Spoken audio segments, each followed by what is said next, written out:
El proceso constitucional es el hermano menor, sin lugar a dudas, de todos los procesos. El mayor es el proceso penal, el segundo el proceso civil, y de ahí vienen en escalera y casi contemporáneos el laboral, el administrativo y el familiar. Sin embargo, lo que llama la atención es que el hermano menor finalmente controla a los mayores, y es que las resoluciones judiciales pueden ser finalmente controladas vía residualidad por el amparo y por el habeas corpus. De tal manera que a la fiesta hay 10 invitados y solamente 2 se divierten.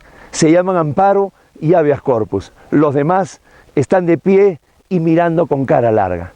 Soy Guido Aguila Grados y les doy la bienvenida al programa número 80 de Tribuna Constitucional. El amparo contra resoluciones judiciales, esta vez desde la fortaleza de Sacsayhuamán. El amparo contra resoluciones judiciales podríamos señalar que pasa por 3 etapas muy definidas. Es todo un desarrollo, si se quiere hasta cierto punto, evolutivo.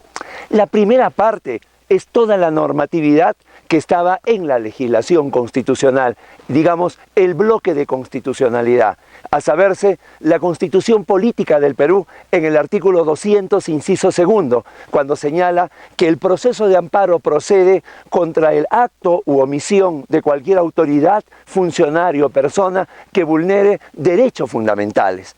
Y luego, en el siguiente párrafo señala que el amparo, el proceso, no procede contra normas legales y resoluciones judiciales emanadas de proceso regular.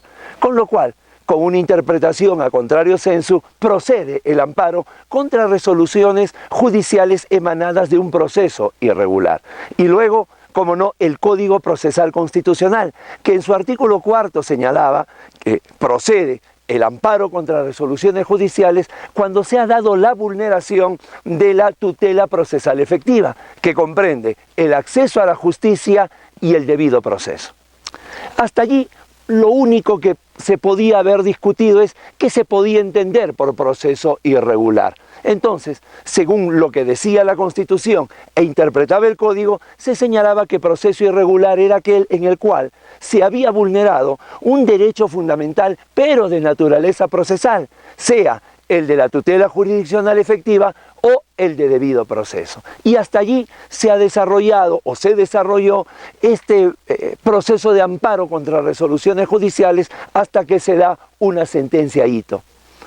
Esta denominada sentencia hito es la sentencia 3179-2004, un expediente venido de Huamanga, el caso Apolonia Colca Ponce. Significa un verdadero punto de quiebre en el desarrollo de amparo contra resoluciones judiciales, porque antes de analizar el caso de fondo, el Tribunal Constitucional se hace la pregunta si es que ha llegado el momento de replantear los alcances del amparo contra resoluciones judiciales para determinar luego que la respuesta es afirmativa.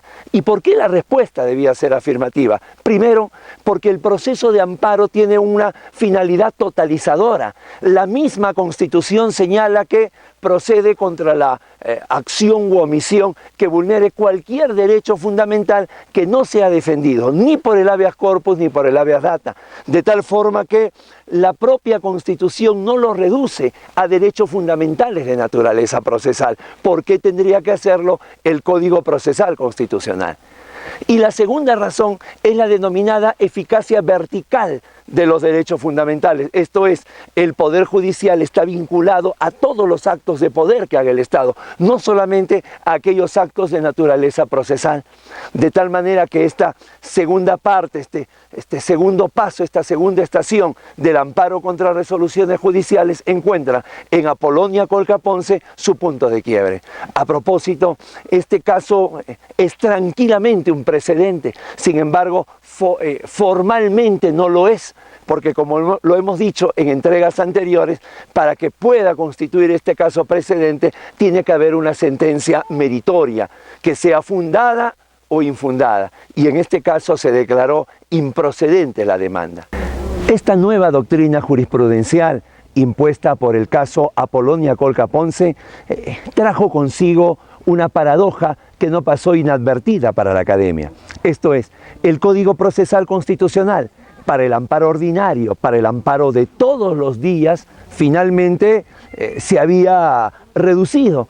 Casi todo iba a la vía igualmente satisfactoria. Mientras que por el otro lado, en el amparo extraordinario, en el residual, el amparo contra resoluciones judiciales más bien se había ampliado, porque ahora procedía contra la vulneración de cualquier derecho fundamental.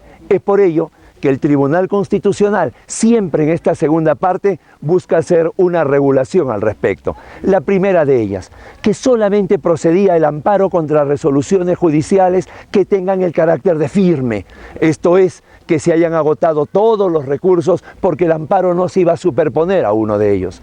La segunda, cómo no, que definitivamente cuando hablábamos de una resolución judicial, el amparo solamente procedía cuando se había vulnerado un determinado derecho fundamental.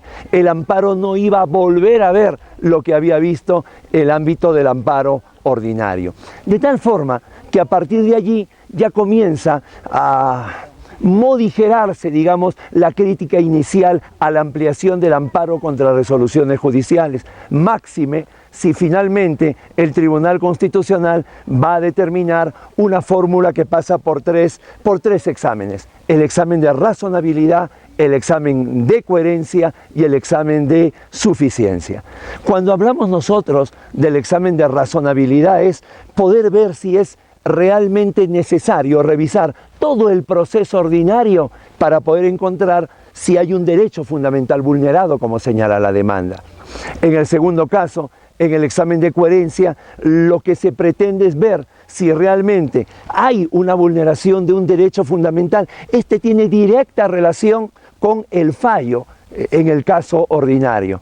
Y tercero, en el examen de suficiencia, es ver la intensidad con que iba a ingresar el amparo en el proceso ordinario. Esto es, hasta qué parte se iba a anular para retornar las cosas al estado inicial. Bien, luego viene ya una tercera etapa, que es la etapa del asentamiento, de la sedimentación de esta jurisprudencia, de la consolidación. Hay muchos casos, pero sobre todo hay un caso que se acerca a ser un emblemático, es el famoso caso Ambev, que se da durante la Guerra de las Cervezas, aquella cuando Backus, que tenía en el Perú una posición de dominio en el ámbito cervecero, pone una serie de obstáculos al ingreso de Ambev con su cerveza Brahma.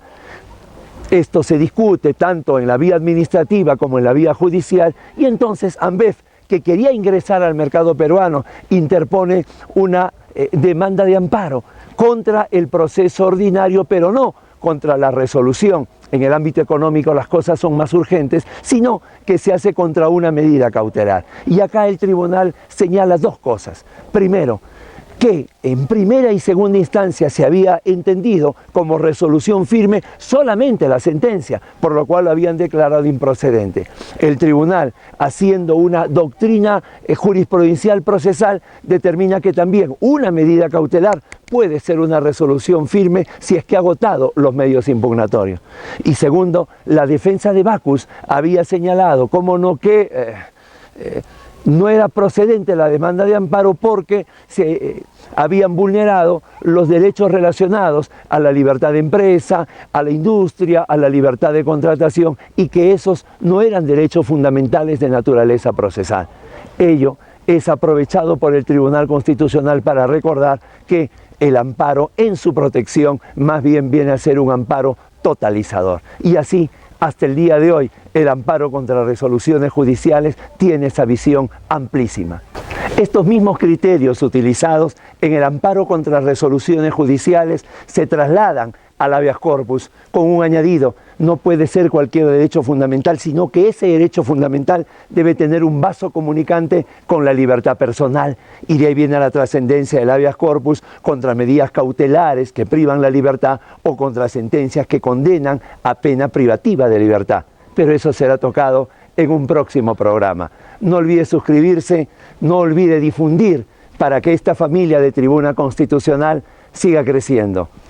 Nos despedimos. Muchísimas gracias.